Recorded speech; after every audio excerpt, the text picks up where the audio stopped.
بس دیکھ کر سن کر رہ جاتے ہیں اور جو کچھ ہم سے ہو سکتا ہے وہ بھی ہم نہیں کر پاتے. ایسے ماحول میں ابھی ایک آیت خطبے کے اندر پڑھا ظہر الفساد فی البر والبحر بما کسبت ایدی الناس کہ زمین و آسمان فی البر والبحر زمین کے اندر خشکی اور تری کے اندر فتنہ فساد پھیلا ہے ہمارے کرتوتوں کی وجہ سے.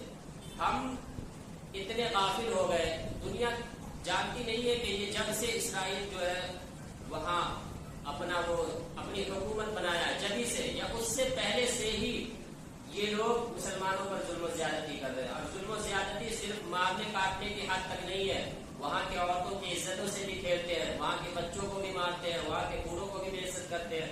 ہزاروں کی تعداد میں نوجوانوں کی گرفتار کر کے لے جا کر سالوں سال قیدوں میں رکھ کے ان کی زندگیاں برباد کر دیے.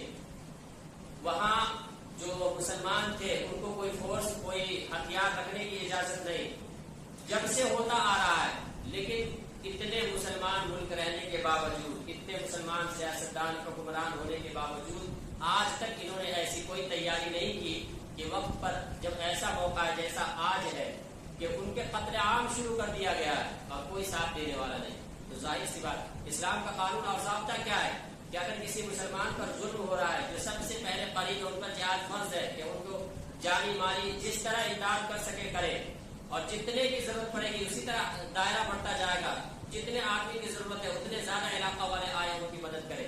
لیکن ہم آج بھی کرنے کے لیے راضی ہیں.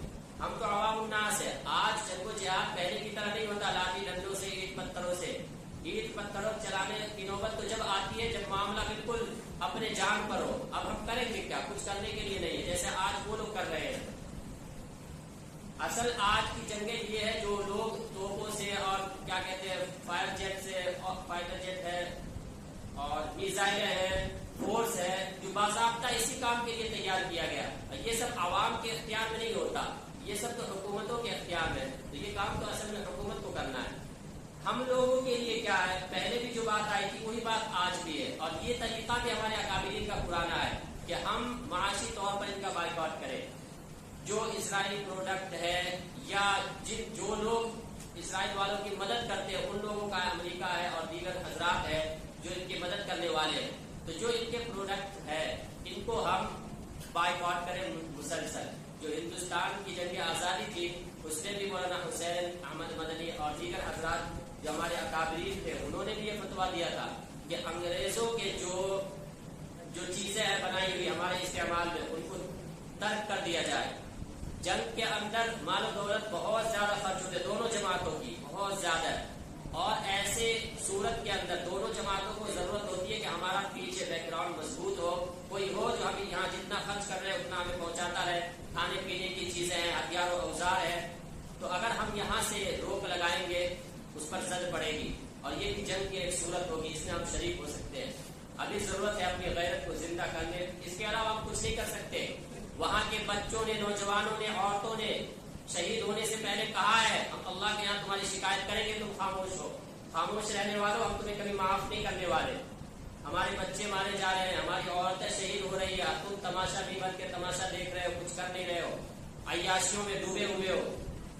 وہ لوگ کہہ کے گئے ہیں کہ ہم اللہ کے یہاں تمہاری شکایت لگائیں گے. قیامت مانگ رہے ہیں وہ لوگ ہماری اس بے غیرتی پر اور ہمارے اس تماشا دیکھنے پر.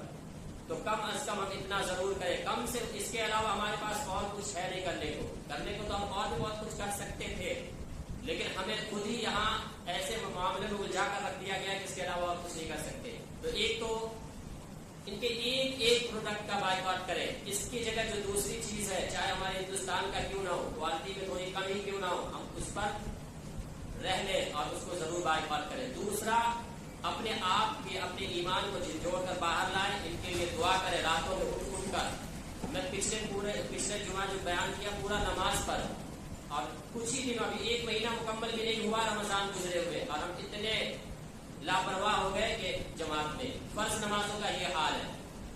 تو ہمیں اللہ تعالیٰ یوں ہی نہیں چھوڑیں گے, میدان محشر کے اندر کھڑا کریں گے, وہ لوگ ہم سے حساب مانگیں گے. تم کیسے تماشا دیکھتے رہ گئے؟ کیا اللہ کے رسول نے المؤمن اخو المؤمن, مسلمان کا بھائی ہے, المؤمن کالبنیان یشد بعضه بعضا, کہ مومن ایک بلڈنگ کی طرح ہے کہ اس کا ایک اینٹ دوسرے اینٹ سے مل کر اس کی مضبوطی بناتا ہے. تو تم کہاں غافل تھے؟ مومن ایک جسم کی طرح ہے. اگر کسی ہاتھ میں چوٹ لگے، کسی پیر میں چوٹ لگے، پورا جسم درد سے کانپتا ہے، آنکھیں روتی ہے.